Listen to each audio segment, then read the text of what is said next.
시청자 여러분 안녕하십니까. 민영삼TV의 민영삼 칼럼 시간입니다.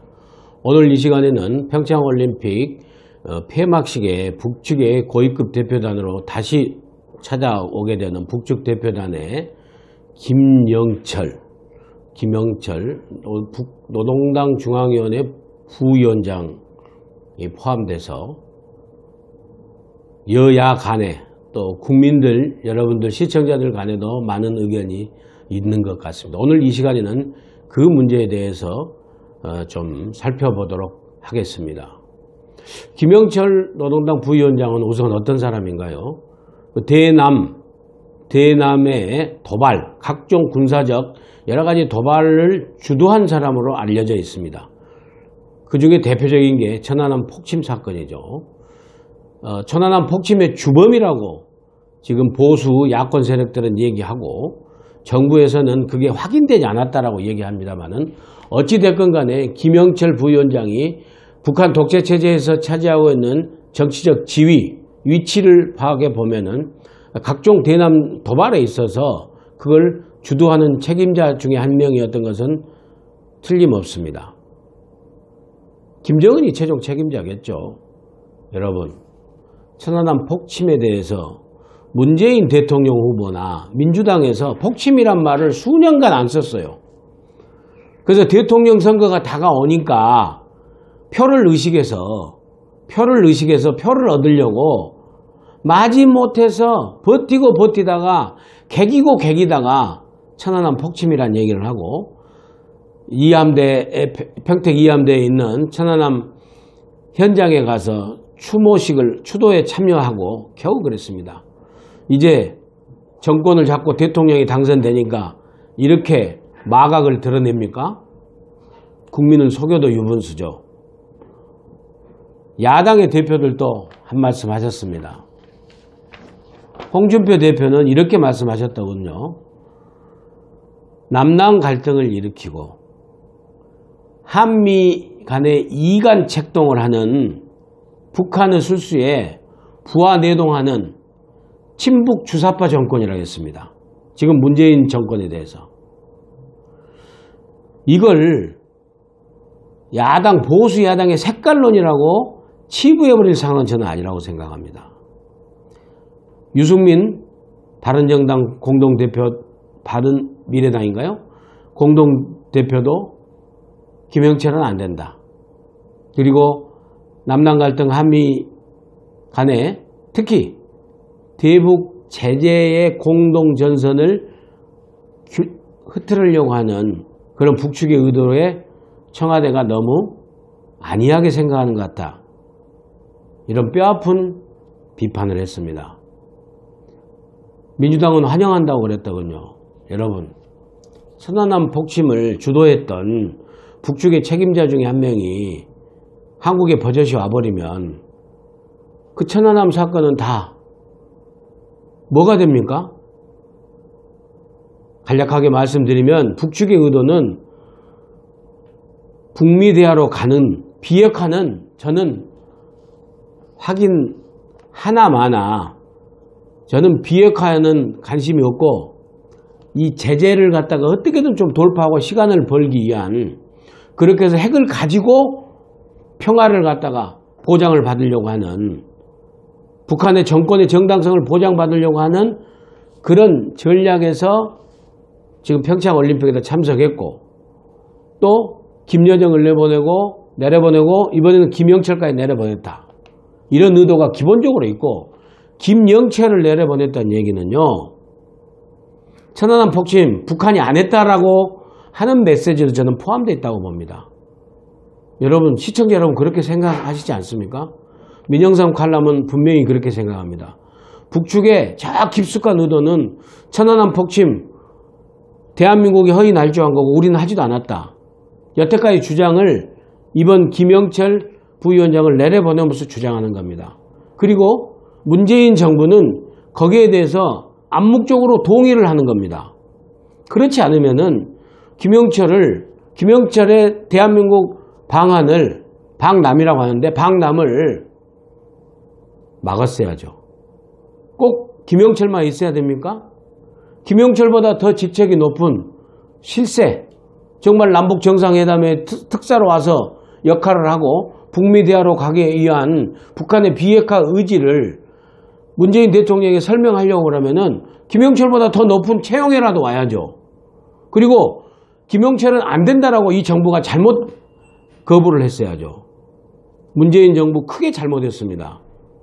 이 후폭풍은요, 남북 정상회담을 하든 안 하든지 간에 앞으로 문재인 정권이 끝나고 나서도 또 안아야 될 부담으로 남을 것입니다. 다시 말씀드리지만 천안함 폭침을 주도했던 김영철을 대표단의 일원으로 내려보내는 것은 천안함 폭침을 우리가 하지 않았다라는 북의 암묵적 메시지고, 그 북의 암묵적 메시지에 대해서 이 문재인 정부가 저는 동의한 거라고 봅니다. 저의 해석이 지나쳤다라고 그러면 반론을 제기해 주시기 바라고, 시청자 여러분들께서도 의견을 주셨으면 좋겠습니다. 다시 현 국면으로 돌아오면 북한이 왜 이렇게까지 김여정을 내려보내고 김영철까지 폐막시계까지 이렇게 신경을 쓰느냐. 펜스 부통령이 와서 탈북자들을 만나고 천안함 가서 현장에 가서 평택의 이함대에 가서 들여다보고 또 이방카가 와서 오고, 그러면서 결국에 뭐죠? 대북 제재와 압박이 갈수록 강해지는 겁니다. 북한이 비핵화의 의지를 천명하지 않는 이상, 비핵화의 의지를 전달하지 않는 이상 미국을 포함한 서방 국가 모든 여러 나라들이 앞으로도 더욱더 제재와 압박을 심하게 할 것이다 라는 의중을 알고 그 국제적인 제재 전선을 균열을 시키고 공조를 깨고 한미 간에 이간질 시키려고 하는 북의 저런 전략 전술에 이 정부가 무능하게 정말 말려 들어가고 있는 것이라고 보이고, 다른 한편으로 보면은 그런 북한의 의도를 뻔히 알면서도 동의하는 것은 결국에 보수 야당이 주장하는 친북 정권이라는 겁니다. 지금 북한의 제재가 어느 정도인지 아십니까? 북한이 얼마나 지금 궁핍하고 어려운 줄 아십니까? 저번에 김여정이 타고 왔던 비행기에 관제 이성망, 관제용 이성망을 북한이 비행기 도착하면서 사용하지 못했다는 겁니다. 왜요? 위성 이용료 체납이 돼가지고 그걸 못 썼다는 거예요. 그리고 달러가 부족해서 용지, 펄프 용지를 갖다가 수입하기가 부족해서 북한의 기관지 노동신문이 지금 발행 지면을, 발행 부수를 무슨 절반이나 3분의 1을 줄였다는 거 아닙니까? 이 정도로 지금 북한의 내부 상황이 굉장히 경제적으로 사회적으로 궁핍하고 어려워지긴 상황이 된다는 겁니다. 그리고 또 하나, 공해상에서 북한이 지금 석유가 없기 때문에 공해상에서 석유를 남미 선적의 선박에서 공해상에서 옮겨 싣다가 지금 적발됐지 않습니까? 이렇게 제재와 압박이 북한을 너무 심하게 누르기 때문에 그걸 돌파하려고 제일 구멍으로 보이는 대한민국 문재인 정부를, 문재인 대통령을 선택한 겁니다.